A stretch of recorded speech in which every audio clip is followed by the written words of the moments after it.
bareng saya Priski Lamska Oktari di Ngobrol Santai bareng kita. Tempatnya ngobrolin tentang hal-hal yang super relate buat anak muda. Nah, topik kita hari ini lumayan panas nih.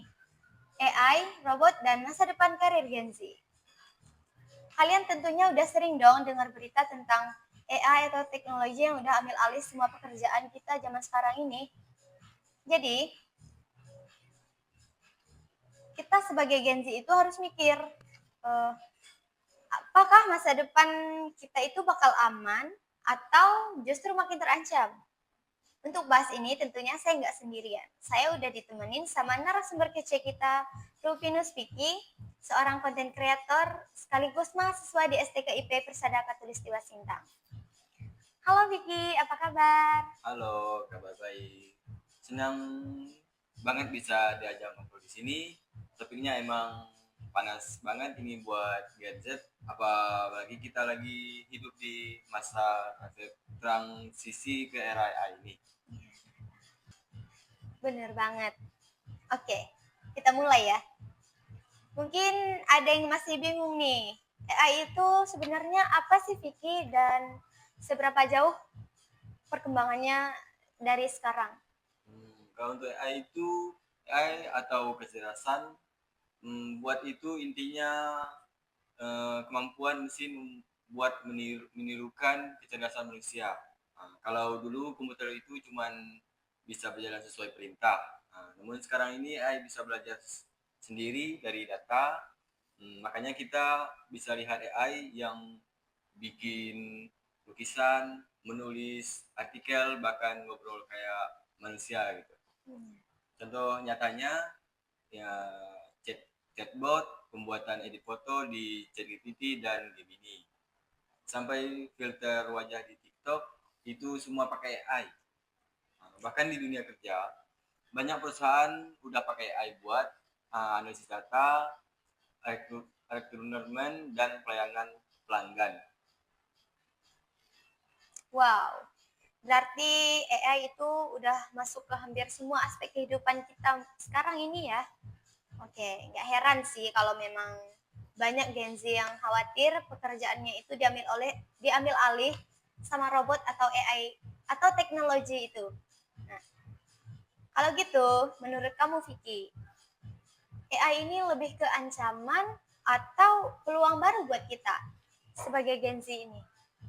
Dua-duanya sih kalau kita cuman diam gitu bisa jadi ancaman karena memang dapat pekerjaan yang hilang, contohnya operator telepon atau kasir manual manual. Sekarang juga jarang banget karena sudah diganti mesin atau AI tersebut. Tapi kalau kita bisa adaptasi, justru peluang peluang itu besar karena banyak pekerjaan baru lahir. Nah, di sini kayaknya kayak data analytics, AI trainer, prompt engineer, bahkan AI expert. Nah, pekerjaan-pekerjaan itu nggak ada mungkin dalam 10 tahun yang lalu gitu lah. Iya. Tapi sekarang itu banyak dicari. Nah, karena tergantung mindset kita maupun jadi gantung kita, tergantung mindset kita mau jadi korban perubahan atau perilaku perubahan tersebut. Setuju banget. Saya setuju Vicky. Jadi bukan soal takut kehilangannya, tapi gimana sih cara kita biar bisa nyari peluang baru gitu dari teknologi tersebut. Nah, sekarang yang paling penting nih Vicky. Skill apa sih yang harus dipunya Gen Z biar tetap relevan di era AI ini menurut kamu? Di sini ada dua jenis skill utama, yaitu ada teknis dan non teknis. Di sini yang pertama itu skill teknis. Skill teknis ini kita harus mengerti dasar-dasar digital. Nah, misalnya cara kerja AI, data atau coding. Di sini kita nggak harus jago benar lah, minimal harus tahulah ngerti konsep-konsepnya gitu. Ya. Ya. Tahu aplikasinya. Iya. Ya. Ya, untuk yang kedua ini skill non teknis. Justru ini yang paling penting, kayak klarifikasi, empati, komunikasi, problem solving, dan speed taking. Nah, karena ini AI bisa lebih cepat dari kita dalam hal menghitung gitu, atau menghafal.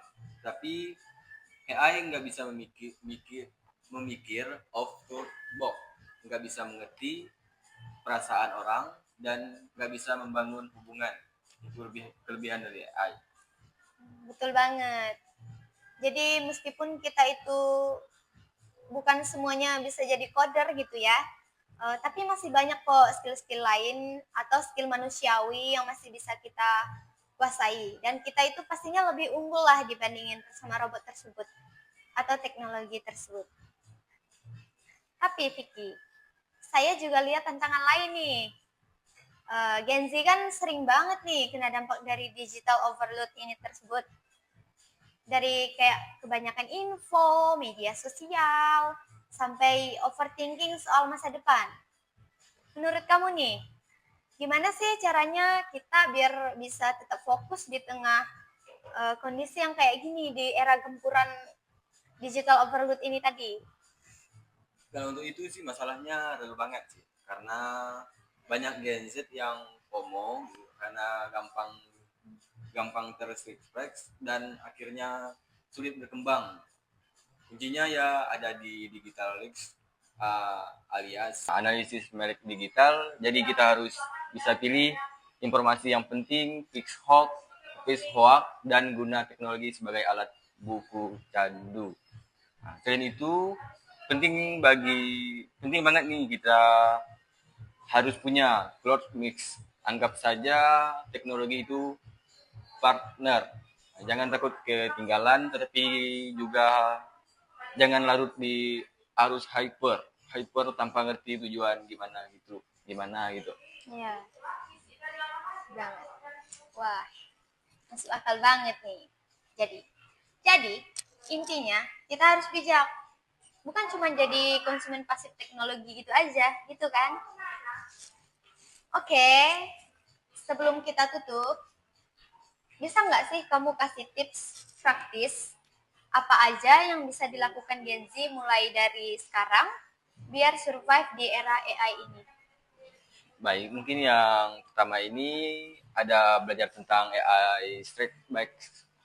Yang pertama ini nggak harus jadi expert, tapi harus mengerti cara kerjanya supaya nggak kaget-kaget banget lah sama perubahan gitu. Dan yang kedua itu membangun personal branding, entah lewat media sosial atau portofolio online biar orang tahu kemampuan kita itu di mana. Yang ketiga tuh ansah soft skill, mulai dari komunikasi, teamwork, sampai kreativitas. Itu sengaja utama yang nggak bisa ditiru sama robot itu tadi. Mantep banget nih tipsnya. Jadi buat teman-teman nih, teman-teman Gen Z lah terutamanya ya, mulai sekarang jangan takut sama robot. Justru kita harus belajar gimana sih caranya kerja bareng.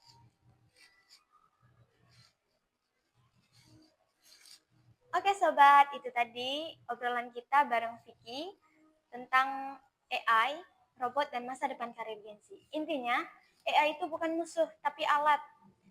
Jadi tinggal kita sebagai Gen Z ini menyesuaikan diri dengan AI tersebut untuk menjadi pondasi atau landasan ke depannya sebagai alat untuk kita ke depannya ke dunia kerja.